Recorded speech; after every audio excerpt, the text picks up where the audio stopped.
Hello, everyone. Nairi and Sarah here with the Avanti Woman, and welcome to our podcast. Today's episode is the third in a series on women entrepreneurs from different walks of life and their success stories. I'm excited to have with us one beautiful, eccentric, and visionary woman, entrepreneur, founder, and CEO of Sia Brands, Maryam Sia. Welcome, Maryam. How are you? Hi, thank you so much for having me today. Welcome. We're so excited to have you, Maryam. We're so excited to have you here, Maryam, and we're really inspired and looking forward to hearing your story.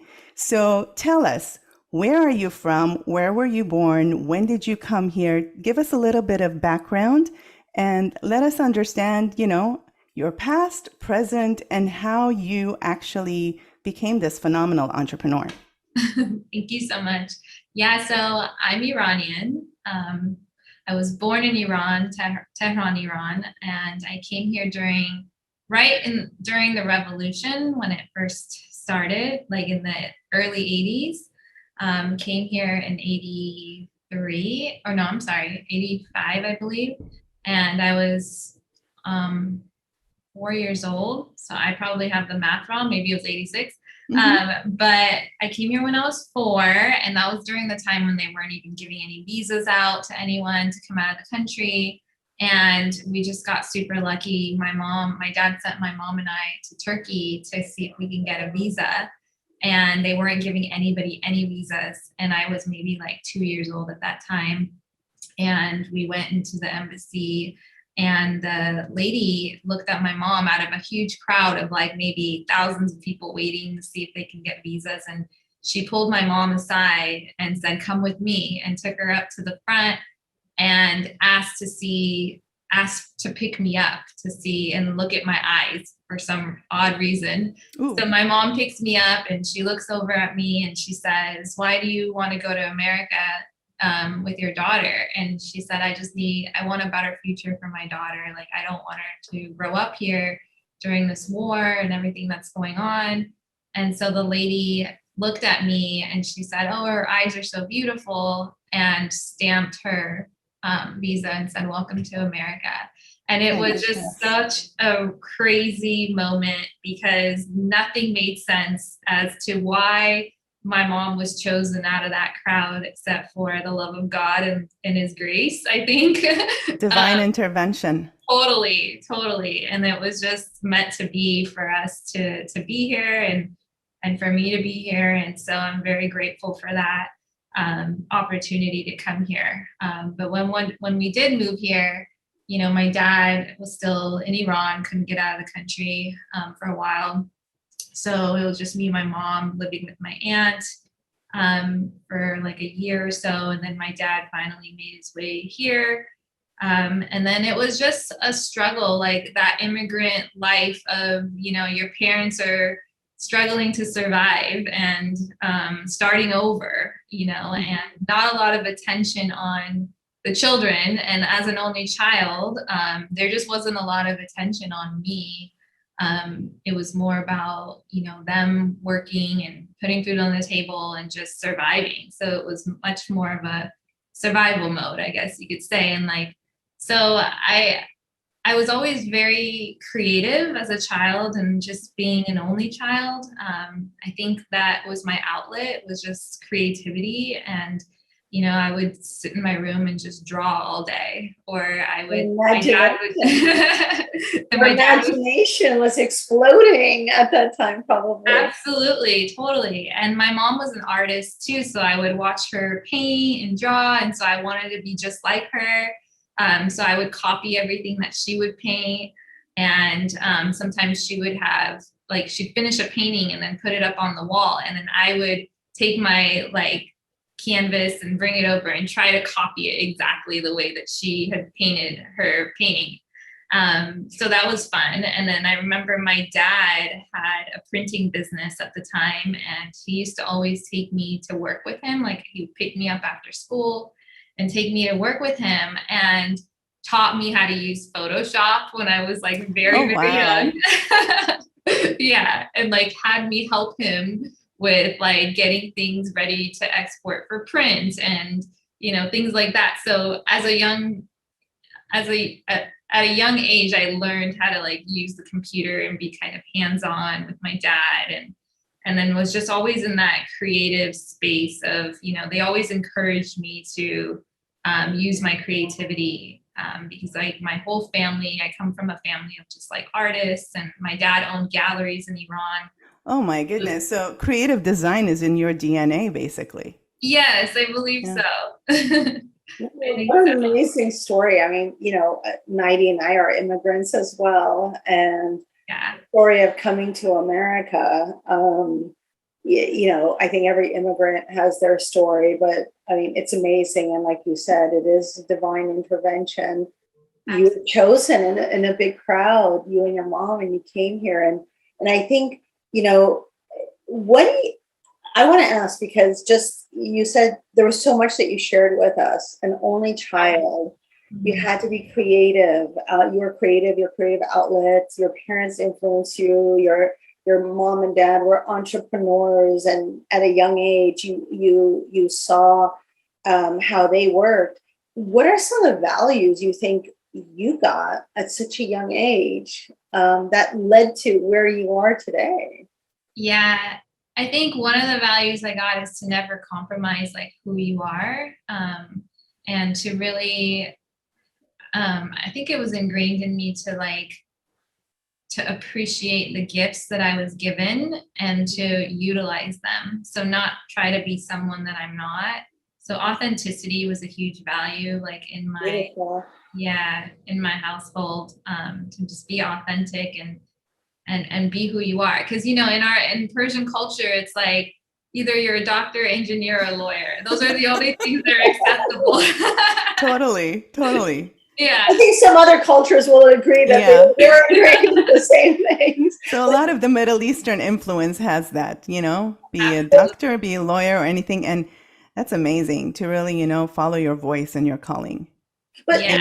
what a gift from your parents to say, Yeah. we want you, you're their only child. And they're like, no, be authentic with the gifts that were given to you and use those talents, and recognizing that at a young age is amazing. Why don't you share with us a little about your professional background?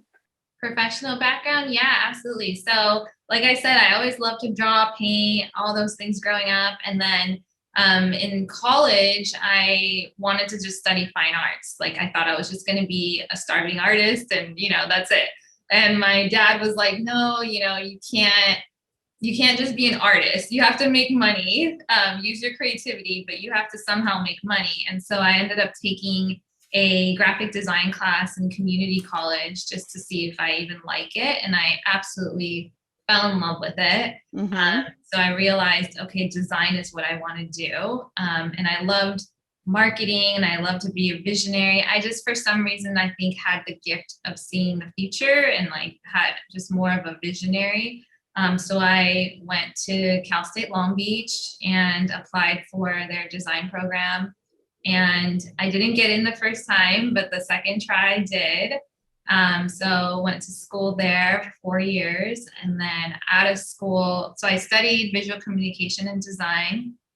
And then out of school, I worked for a company that did visual displays for Nikes and Adidas stores.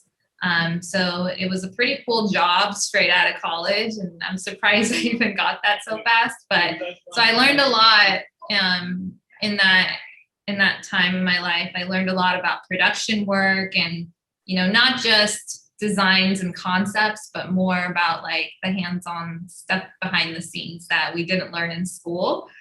So I needed those skills. So they were definitely necessary to learn production. And then after that, I worked for an ad agency as a creative director and designer. I was their lead designer and creative director for about a couple of years. And then during 2009 or so was when the market, everything crashed and got laid off. And so I decided, what am I going to do now? And I always wanted to have my own business. being a designer and having my own studio. But I didn't have the confidence to do that on my own. And a really, really, really good friend of mine, I had a phone call with, he told me, hey, you know, this is one opportunity that you probably won't get back. So you need to take advantage of it. Because you can either go get another job and get stuck there, or you can actually take a risk and see where it takes you. And if you fail, you can always go get a job. So I took that advice and haven't looked back since. And So would you say kind of like the universe conspired to push you out of your corporate career and onto what you always aspired to be? Absolutely. Yeah. Yes, absolutely. I mean, it was exactly where I needed to be. I can't even imagine being anywhere else. So how was the transition, Maryam? I know that, you know, it was the recession at the time. 2009 was a very difficult year for all of us who remember. And you did take that leap of faith. You had a friend who encouraged you, but take us there. Tell us how that transition was. Was it difficult? How did you confront difficulties? You know, what was it when your company was small and, you know, wasn't making money? How did you make ends meet? Yeah, share with us. Take us there. Yeah, absolutely. So when I got laid off, I was getting unemployment for a little while. So I kind of leveraged that in a way, just to help me. And I started to design a website for myself. I made some business cards, and I just started networking. Like, I would go to every single networking event I can think of, especially in the industries that I was excited about or that I wanted to work for.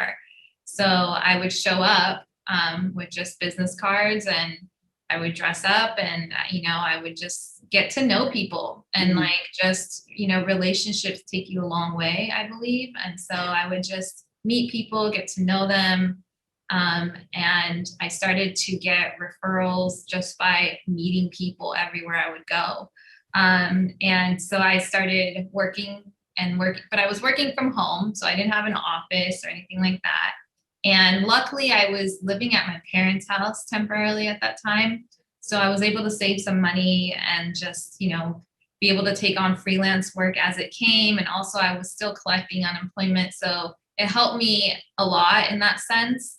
But then after about like 6 or 7 months, I got a really good contract, and it was more of an ongoing contract. So that really helped move me forward, I think. And from there, it was just referral after referral. And then finally, after like, maybe it took me about, I would say, 3 years before I was able to like open up an office and open up a corporation. Because at that time I was a sole proprietor, and until when I finally opened up my office was when I was like, okay, I got to get more serious. And that's when I turned my business into an S Corp. And then I've been doing that ever since. And I'm still in the same office. That's awesome. You make it sound very easy, but Yeah. I mean, I love it. You have such a positive vibe, and you're so positive, but I would imagine that there were obstacles that you had to overcome. You know, just starting out, you just shared with us, you're living with your parents, and you know, there was a financial instability, of course, in the beginning, like all businesses. What's some of the other obstacles that you faced as an entrepreneur, as a female entrepreneur? Yeah. And how did you overcome those? Yeah, I mean, there's a lot, a lot of obstacles. But you say it with a smile on your face. Yeah, I'm just being positive, but man, it was a lot. Just dealing with people that, you know, didn't see your worth, I think was a huge obstacle for me, because I think I started to not understand what my worth was too, or think that I didn't know my worth because other people were wanting to pay me less for all the work that I was doing, or just, I didn't feel appreciated a lot of times in my business, because I felt like people were taking advantage because I was like on my own and a freelancer and I wasn't from a company. So I had to overcome the worth thing a lot and understand that my work was worth a lot more than, I was being compensated for at that time. And that's something that we hear a lot, right? Of Yeah. where if it was a male doing the same thing, they would get paid more, right? Not just in the corporate world, but definitely we're talking about entrepreneurs now. And so how did you overcome that? Like, how did you get that strength and to say, no, this is my value. This is the value I bring to the table. And this is what I'm going to charge. I'm not going to be afraid of charging up because that's what I'm worth and that's the quality I'm bringing. Right. Absolutely. Yeah. I mean, it took a long time to make that transition, but I think a lot of times your personal and business go together, so the more I worked on myself, the more I went to therapy, the more I started to just, I think, really understand who I was. And through therapy, I was able to like overcome being a people pleaser and, being able to say no. Like I couldn't say no before. I would take on jobs that I really knew wasn't aligned with me and I shouldn't take on, but I had a problem saying no. So I would always take every project that would come my way. And at that time I kind of had to, you had to pay your dues and you had to just take on whatever you can get, because in my mindset was like, I'm just grateful that I can do this on my own. So any project that came, I would take it. But then I soon realized that it was kind of sucking my energy and it wasn't aligned with who I was.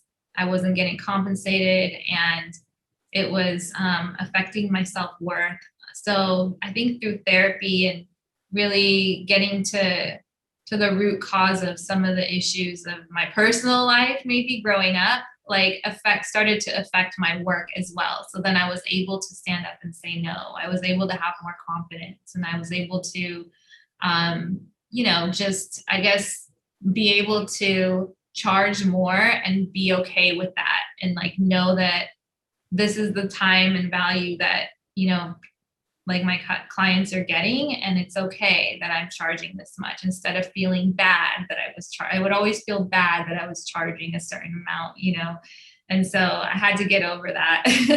And the funny thing is, once you do get over that, you see that once you start charging what you're worth and what quality you're bringing to the table, the client is there. Yes. Right? Totally. So you're just elevating yourself you're scaling up to a different level. Absolutely. Absolutely. Yeah, and I love how you talk about, personal and business kind of go together, because when you're an entrepreneur, you have your own business. I was talking with Sarah about this a couple of days ago, actually. It's very difficult sometimes to pull away your personal life. And if you're not really taking care of yourself, you're not healthy or not balanced, that's definitely going to show in your business and in your 100%. company. Yeah, 100%. And that was another obstacle, was there was no work-life balance. It was just work. Yeah. But yeah, as a woman, I was like deteriorating because there was no self-love. There was no. Oh my God. You're talking my language. Yeah, I think we both understand, right, Sarah? Yeah, definitely. Very much so. Yeah. Yeah. So, especially for women, and especially women who are also mothers like you, Sarah, it's to balance everything is truly an art to be learned. It really is. It is. And I don't know that you ever get it perfectly right. It's just one of those cycles and you're learning and constantly reprioritizing. That's how I feel about my, work-life balance. But you said something, Maryam, that, you should be so proud of yourself. You said that it took you 3 years to get incorporated, S Corp, get your office or whatever. I think that's magnificent. You did great. But there was a passion and a vigor for you to get there. And, where did that come from? Gosh, I still ask myself that question of like, where does that driving force come from? But I do think it comes from my dad. My dad has always been an entrepreneur. And I think I got that side from him, like seeing him always like, he was one of those alpha males that was always in charge, always a leader. And so I looked up to him and I spent a lot of time with him as a child, like in his office, like helping him. So I think that I got that entrepreneurial spirit from my father. And so, but I was motivated to, I think I just like loved what I did, so that was motivating to me. And I loved to help people, because I was a visionary, like I would see things. So it would bother me if someone had an awesome product and business, but then their branding was horrible, it would just drive me nuts. So I think I was just so motivated to be able to, I guess, like help them and make them understand the value of branding and design and how that affects people's psychology and mind and buying and selling. And so it was fun to do that. So that motivated me a lot. And I like being in my creative element. And so I never wanted to get another job. So I think that was a good motivator too, to keep going. That's awesome. So, Maryam, in 2010, you started Sia Brands, yes. right? Branding, a creative design company. And I have to say, as you know, from the Avanti Woman, we're both very honored to be one of your clients, and that the Avanti Woman, our logo, our branding is designed by Sia Brands. And we love how, you took our mission and what we wanted to see, that woman with fire in her belly moving forward, and it just came alive in your design. That we were both fascinated. So tell us about Sia Brands. What is it? How can people access your services? What's your philosophy? You've talked about that a little bit, but just take us to your company today. Yeah. So Sia Brands is a boutique design studio in Orange County, California. And I focus mostly on brand identity systems for small to medium-sized businesses, mostly wellness and lifestyle brands is my niche. So anywhere from products to service-based companies that are lifestyle, I'm here to help. And so designing brand identity systems is basically like from ground up, meaning like, coming up with a name for your business, designing the logo for your business, designing the overall color palette, typography, packaging design for if there's products. So it's almost like a whole design suite that you would get, is like the whole overall look and feel of who you are as a company and what your values are, and really defining who you are and how you look to your audience, and figuring out who your audience is too. So designing in a way that will attract your audience to you. So that is pretty much like the gist of what I do. But we also offer website design and copywriting if need be. But mostly it's the brand identity platform that I offer to my clients.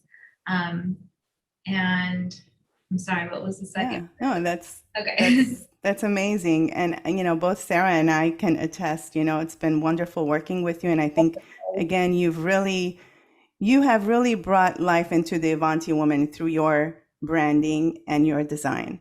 And vision. So, right, Sarah, do you? Yes, 100% agree. Absolutely. Thank you. Has there been any times that, again, we can attest, going through the whole process of branding, it took a while because you really put us through rigorous, questionnaire and understanding who we are, doing write-ups of what our purpose is and how do we feel with this color, that color, what does that, represent in our life?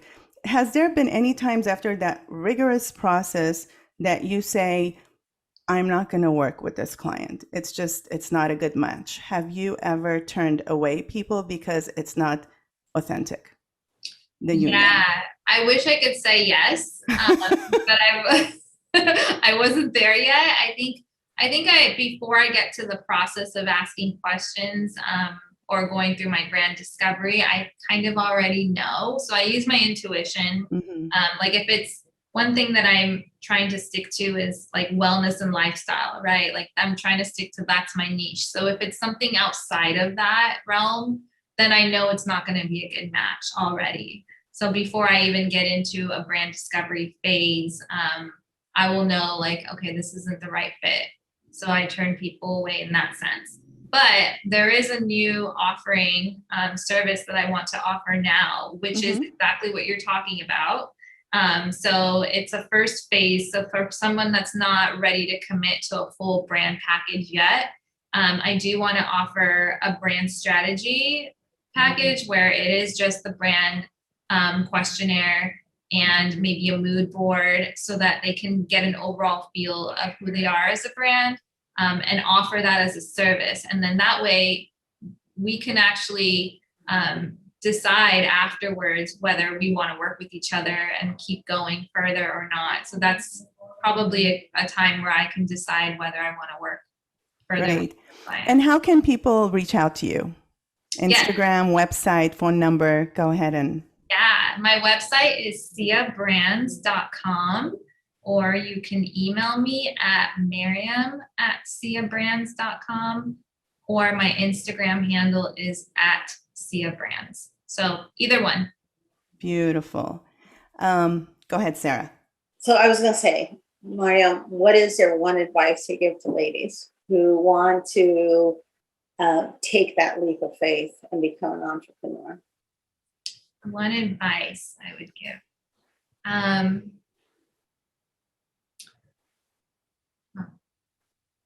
I would say there's never a right time.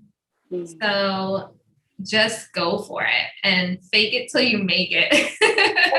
So true. So Just true. go for it. Because sometimes when you overthink things too much, or you try to plan everything out perfectly, you never do it. So it's, I would say just start, like without having a plan, just start. Like sometimes that's all you need to do, because starting gives you momentum.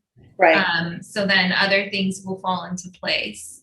And just one step at a time, right? One step at a time. Yeah. It doesn't have to be most of the successful businesses I know, didn't start out knowing everything up front. It was just starting in their garage or starting in their home, and maybe they had a product that they really wanted to sell, and they started out with one product to sell to their friends and family, and then who knows where that can take you later. But yeah, that's very well said, Maryam. It's been an honor to have you on the show. Thank you so much.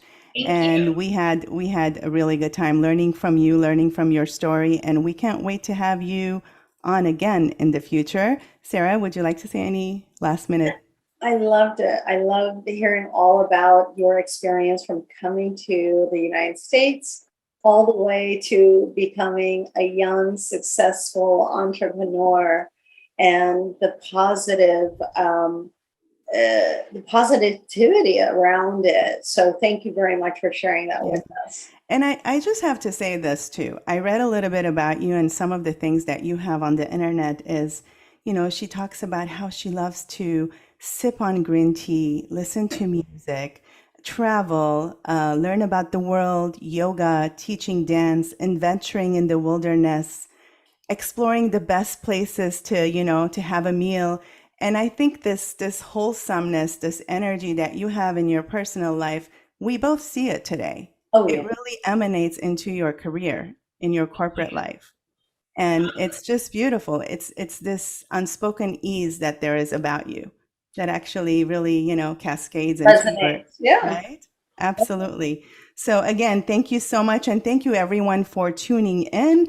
I'd like to end with one statement from Maryam Sia. She says, "Authenticity is my highest value, being connected to who I really am. I strive to inspire and venture to be inspired." That's beautiful. Beautiful. With that, have a wonderful day. And thanks for tuning in. Follow us on Instagram, on YouTube, and all Apple Podcast streaming channels at the Avanti Woman. And we'll see you next time. Bye-bye. Thank you so much. Bye, guys. Thank you for joining us today. For more engagement, you can find us at the Avanti Woman on all social and media platforms. Follow us on Instagram, join our community group on Facebook to chat, subscribe to our YouTube for our latest videos. You can rate us 5 stars on Spotify and leave us a review on Apple Podcasts. Thank you for helping us reach even more Avanti women just like you.